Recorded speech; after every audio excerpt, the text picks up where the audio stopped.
Bueno, queridos amigos, aquí estoy invitado por Mi Tierra Televisión para dirigirme una vez más a mis paisanos de las islas del Alisio, como yo llamo a las Islas Canarias, porque el Alisio es el viento que llevó y sigue llevando las naves españolas hasta el mundo americano.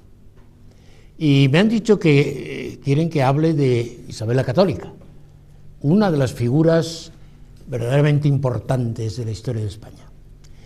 Y además en estos momentos un tanto comprometida por esta tendencia que existe a la canonización de Isabel la Católica. Esto la ha convertido en un personaje polémico. Pero yo creo que Isabel la Católica está por encima de toda polémica.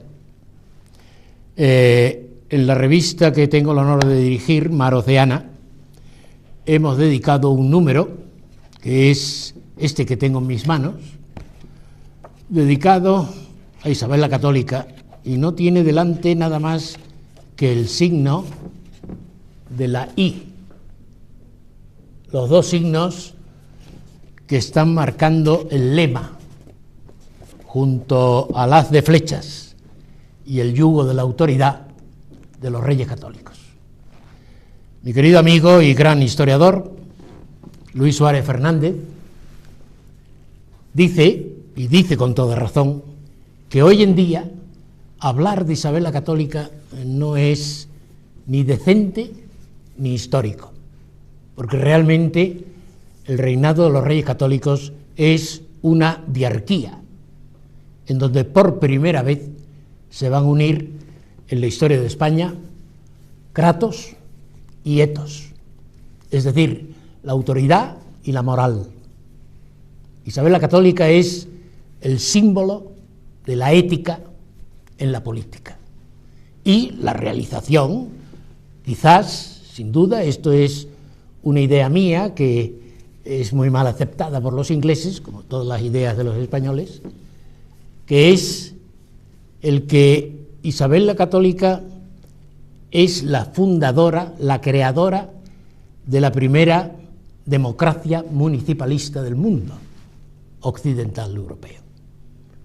Con la creación hay un libro de un norteamericano, Lunenfeld, que está marcando esencialmente el verdadero papel de los corregidores de Isabel la Católica.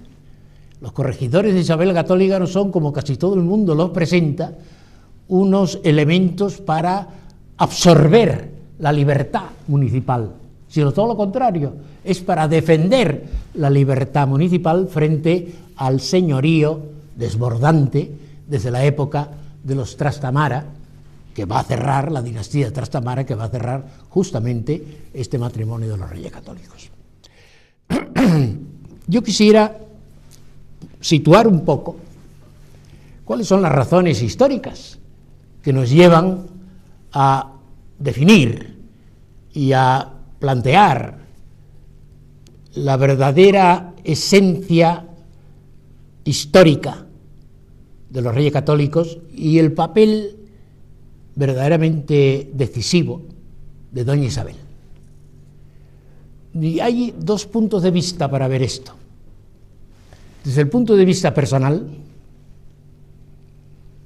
saben ustedes quizás que cuando Enrique IV reconoce a su hermanastra, hermana de padre pero no de madre, Isabel, como princesa de Asturias, es decir, en los pactos de los toros de Guisando, en ese momento Isabel la Católica se convierte en la princesa más codiciada, matrimonialmente hablando, de toda Europa. Pero en España hay dos partidos divergentes. Castilla está entre Portugal y Aragón. Realmente, si vamos a ver el matrimonio de Fernando e Isabel, es una empresa política llevada a cabo directamente por el padre de Fernando, que es Juan II de Aragón. Gran inteligencia, que no ha sido debidamente analizada por su, a mi entender, enorme importancia en la realización de este matrimonio, ¿no?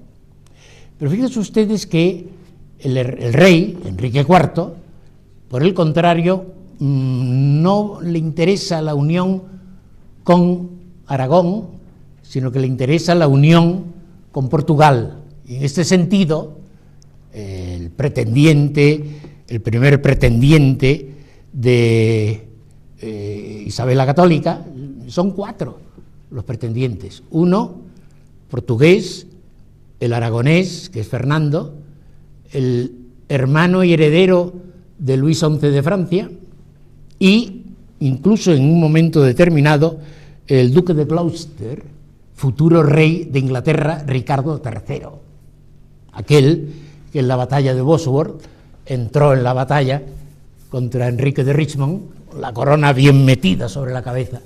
Es la época en la historia de Inglaterra de los usurpadores, la guerra de las dos rosas, ¿no? York y Lancaster, que solamente ha sido revelado realmente como un proceso enormemente dramático por el gran escritor y creador de la nacionalidad inglesa, William Shakespeare.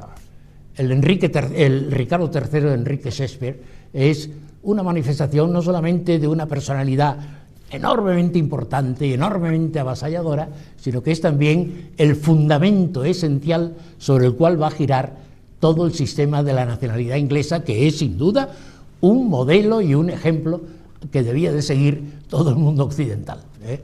En ese sentido, yo estoy ahora, después de 40 años de explicar en la Universidad Complutense la historia de Inglaterra, estoy en trance de escribir una historia de Inglaterra y estoy verdaderamente maravillado de la importancia que tiene aquel usurpador que fue Ricardo III, con su aspecto desaliñado y absolutamente repelente por sus deformidades físicas, y sin embargo con una cabeza fenomenalmente establecida en un proceso que solamente ha sabido ver precisamente William Shakespeare en su genial drama Ricardo III. Pues bien, Ricardo III, futuro Ricardo III, duque de Gloucester, fue otro de los pretendientes que tuvo Isabel. ¿Por qué?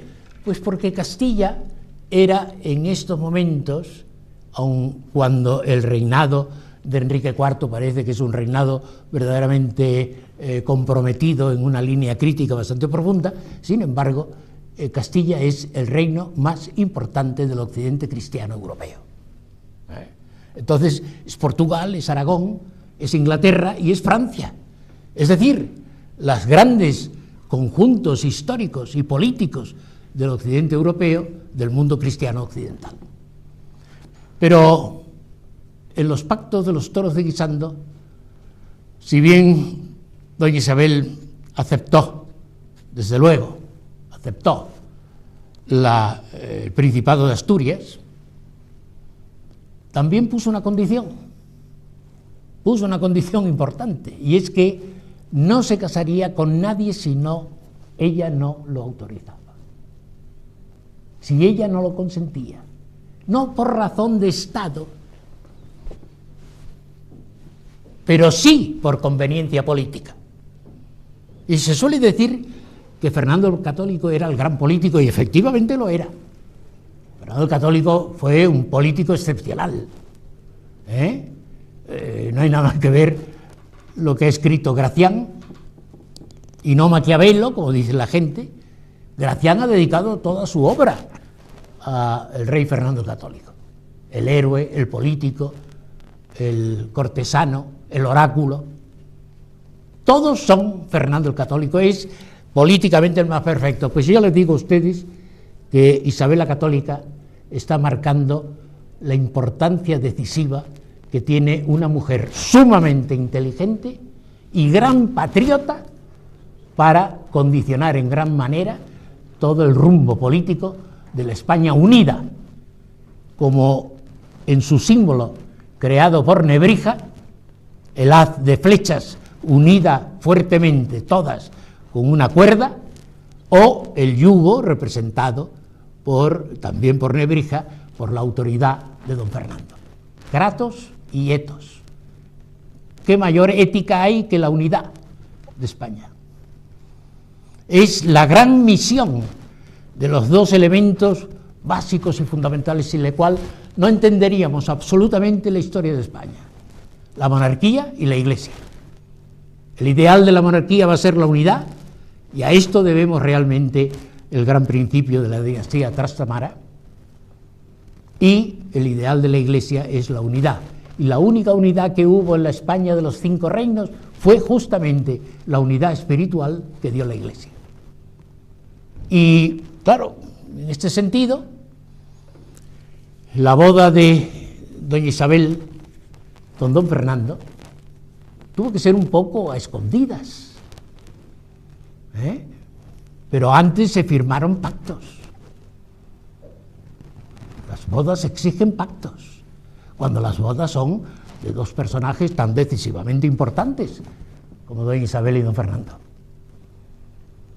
Y yo me pregunto, ¿realmente se necesitaron esos pactos? Esto que está reflejado en ese letrero equívoco que se llama Tanto Monta, el falso Tanto Monta que les decía don Antonio Ballesteros, pues yo creo que el gran pacto de los reyes, lo que va a hacer absolutamente indisoluble su matrimonio, es precisamente el sacramento del matrimonio. Porque en aquella época sí que no había ni separaciones, ni jurídicas, ni mucho menos religiosas. Lo que va a unir fuertemente a los dos reyes, haciendo indisoluble la unidad de España en definitiva, fue justamente el sacramento del matrimonio, cumplido estrictamente y de una manera radical y absoluta. Porque si Isabel la Católica fue una gran católica, don Fernando el Católico no lo fue menos, no lo fue menos. Siento no tener tiempo suficiente para poder delinear esta característica que don Fernando en gran parte va a recibir de su mujer. Yo recuerdo emocionadamente en una conferencia que di en Medina del Campo, donde muere la reina en 1504, con el rey a su lado, cogiendo la mano y diciéndole: Fernando está verdaderamente acongojado por la muerte de doña Isabel, y doña Isabel le coge la mano y le dice: Fernando, no estés triste, porque tú eres el mejor rey de España.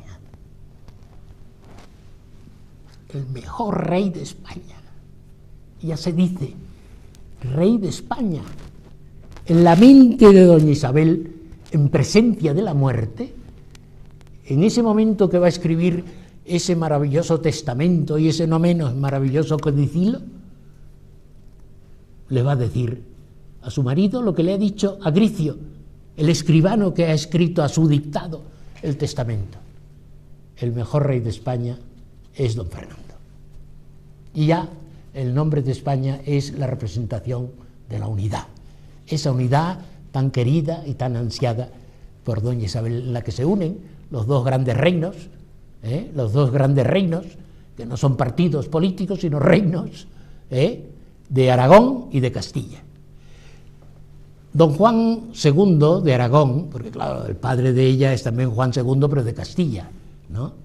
Don Juan II de Aragón, cuando se casa, el matrimonio es 1469, Enrique IV muere en 1474, y entonces cuando ella se proclama reina en Segovia, llevando delante de ella la espada de la justicia, que es el símbolo de la soberanía, delante del caballo donde iba ella en Segovia, y portada por el maestre de la Orden de León, que es uno de los grandes personajes del reinado de los Reyes Católicos.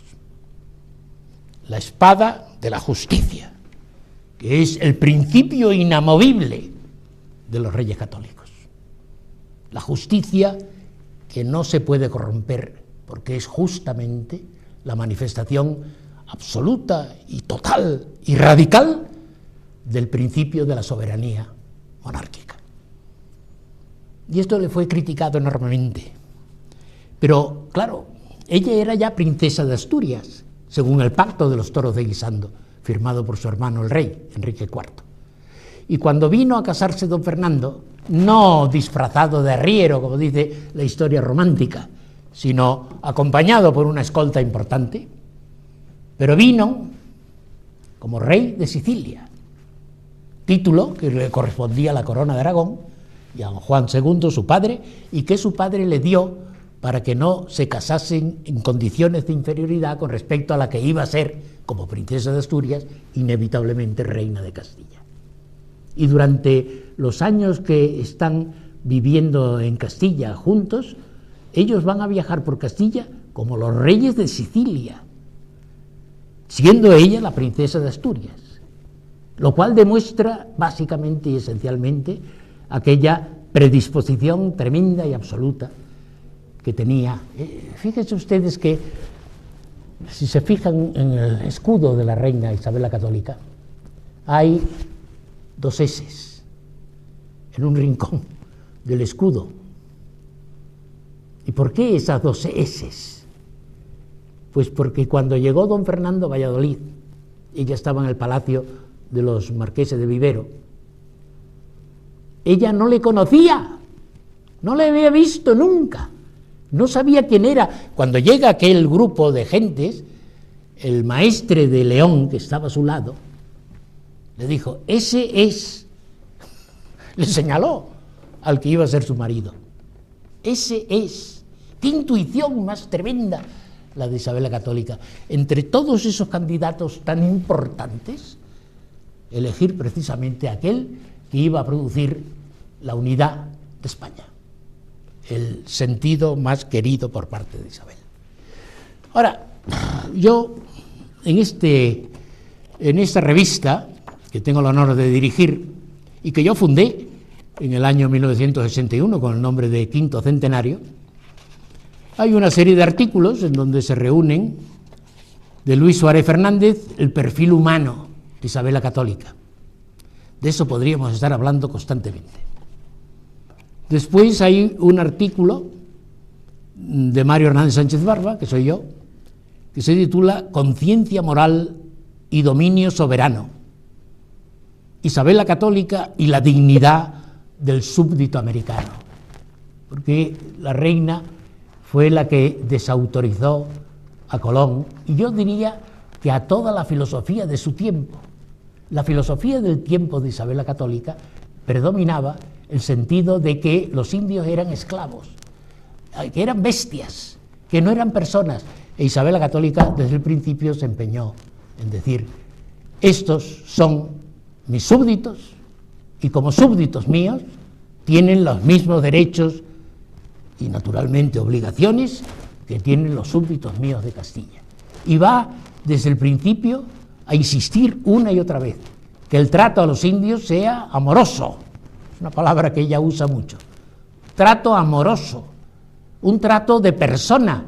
Y aquí se está levantando el perfil ético de Isabel la Católica al plantear, en un momento en que predominan las teorías de Aristóteles, diciendo que los salvajes son salvajes y no tienen los mismos derechos que las personas civilizadas, ella va a decir, como persona, tiene todos los derechos como si fuesen civilizados, aunque sean salvajes. Esto es algo verdaderamente impresionante. Y lo va a ratificar de una manera radical y absoluta. Llega un momento en que Colón, cuando está buscando desoseídamente, es una palabra muy canaria esta, desoseídamente, está buscando elementos para tener riquezas, que era lo que le interesaba fundamentalmente a Colón, manda a España a 400 indios esclavos para venderlos, generando una cantidad de millones de maravedís bastante considerable.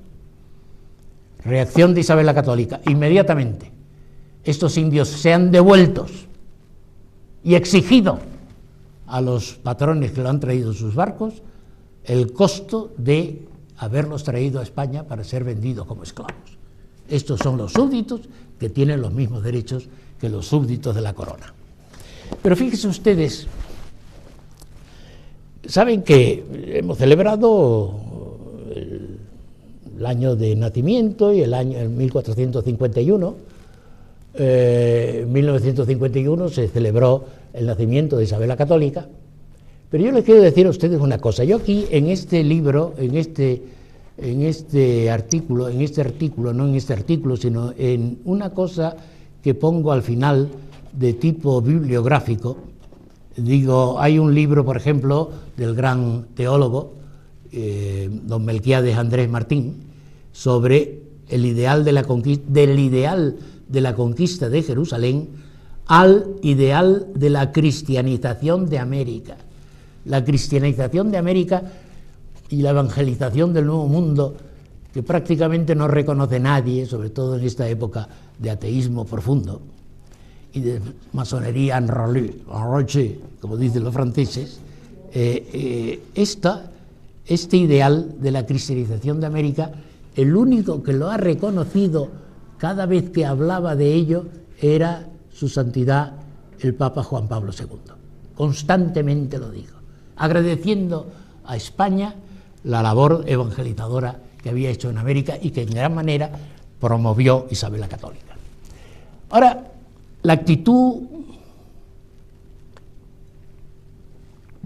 de la historiografía con respecto a Isabel la Católica ha cambiado mucho. Yo aquí en esta revista tengo al final un análisis de lo que dice la historiografía. Perfil historiográfico de Isabel la Católica, de Clemencín a Luis Suárez. Es decir, del tercer centenario, de la conmemoración del tercer centenario de la muerte de Isabel la Católica a la conmemoración del quinto centenario. De Clemencín a Luis Suárez. ¡Qué distancia más enorme! Clemencín escribió su famoso elogio de Isabel la Católica, porque hasta ese momento la historiografía a Isabel la Católica no la tenía para nada en cuenta. El primero que va a lanzar un elogio historiográfico importante, encargado por la Academia de la Historia, fue Clemencín, que no se pudo publicar en el momento oportuno por la invasión de España por los franceses. Hubo que esperar la publicación a que pasase esta oleada napoleónica en España para que se publicara el elogio. Y este elogio ya plantea y publica una serie de documentos en donde comienza a revelarse la importancia histórica de Isabel la Católica. Pero esa importancia histórica ha alcanzado su punto culminante en este libro. Saben ustedes, han publicado muchos libros, pero yo quiero destacar alguno porque me parece importante. El libro de Luis Suárez se titula Isabel I, reina. Enormemente espectacular. Pone los años de la vida de Isabel la Católica, 1451-1504. Y en este momento, con motivo del quinto centenario, aparte de esta revista Mar Oceana, que le dedicamos un número entero a la reina, yo quiero destacar a ustedes un libro de un sacerdote periodista enorme, José María Javierre. José María Javierre escribió un libro espléndido, pero claro, no es el historiador profesional y profundo, académico, que es Luis Suárez, ¿no? Javierre es un periodista que está en la instancia de la comunicación directa. Y ha escrito un libro verdaderamente espléndido, que se titula Isabel la Católica, el enigma de una reina, porque él pone, para empezar el libro, en dos filas distintas, los elogios a la reina y los ditirambos contra la reina. Y de ahí deduce que son más importantes los elogios, y para eso él lo comprueba siguiendo la vida completa de Isabel la Católica. Está publicado este libro por la editorial Sígame, de Salamanca, en el año 2004. José María Javierre dice: soy un periodista pegado como un lebrel a las huellas de mis maestros. Es decir, él sigue prácticamente las huellas de sus maestros. Y el día que se presentó este libro en Madrid, que yo naturalmente acudí para él, porque yo había colaborado con Javierre en algunos libros, pues claro, yo compré el libro y le dije: oye, José María, quiero que me lo dediques, ¿no? Le voy a leer la dedicatoria que me puso. Mario, admirable y querido maestro de historiadores, aquí ya se excedió, sé benévolo con esta pobre cosa. Cariñosamente, José María Javierre. Pues yo quiero ser no benévolo, sino justiciero. Este es el libro humanamente más importante que se ha escrito sobre Isabel la Católica. Yo se lo recomiendo a ustedes con toda sinceridad. Es un libro espléndido en donde, sin tapujos de ninguna clase, se sigue la dimensión histórica de una mujer que llegó a ser reina de España y que fue la que promovió y llevó a cabo la unidad de España y la unidad transatlántica de España con el mundo americano. Como yo soy americanista, me fijo fundamentalmente en esto. ¿Qué diría yo de Isabel la Católica? Ya he dicho bastante. Es la creadora de la unidad de España. Es la creadora de la democracia municipalista. Inglaterra llegó a la democracia municipalista con las grandes reformas de Gladstone en la segunda mitad del siglo XIX, lo que en España existía prácticamente desde la época de los Reyes Católicos. La democracia del Estado, sin pamplinas, sin oscuridades, sin votos, pero democracia, en la que la libertad de las instituciones permitía no estar necesariamente de acuerdo con la cúpula del poder, ni obligatoriamente de acuerdo, en donde había constantemente reclamaciones y donde había sobre todo soluciones, justicia, fundamentalmente. Esto es absolutamente impagable. Creo yo que solamente con esto tendríamos motivo más que suficiente para estar en la línea fundamental de la aproximación a la reina más importante que ha tenido España. Muchas gracias.